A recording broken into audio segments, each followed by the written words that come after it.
PTI की आज रावलपिंडी में एहतजाज के कॉल। अटक में कंटेनर्स और बड़ी गाड़ियां खड़ी करके खैबर पख्तूनख्वा और पंजाब को मिलाने वाले तमाम जमीनी रास्ते बंद कर दिए गए। तफसील जानते हैं, डॉन न्यूज़ के नुमाइंदे परवेज खान हमारे साथ हैं। परवेज खान, सूरत हाल क्या देख रहे हैं, बताइएगा।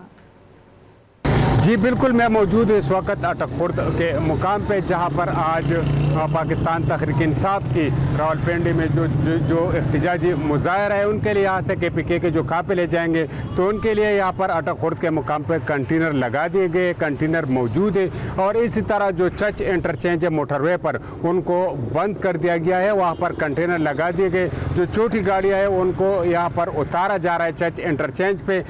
इसी तरह जो हरू टोल प्लाजा है वहाँ पर भी मोटरवे बंद है। और इसी तरह जो हसन अब्दाल के मुकाम पर है GT रोड की मैं बात करूँ तो आपको वहाँ पर भी कंटेनर लगाए रखे हैं, मौजूद है हरू जो टोल प्लाजा है, लेकिन ताहाल उनको बंद नहीं किया गया है। और इस हवाले से जब हमने यहाँ के जो पुलिस थे ज़राए से उनसे भी बात की तो उन्होंने बताया कि यहाँ पर अटक खुर्द में जो खैबर पख्तूनख्वा और पंजाब के सरहदी बॉर्डर है, जो चेक पोस्ट है पुलिस की, यहाँ पर कंटेनर मौजूद है, लेकिन ताहाल हमें हुक्म नहीं मिला है कि यहाँ पर मोटर जो GT रोड उनको बंद किया जाए। लेकिन जब हुक्म मिल जाएगा तो उनके बाद यहाँ पर GT रोड को बंद कर दिया जाएगा और चर्च इंटरचेंज पर ताहाल मोटरवे बंद है। जी।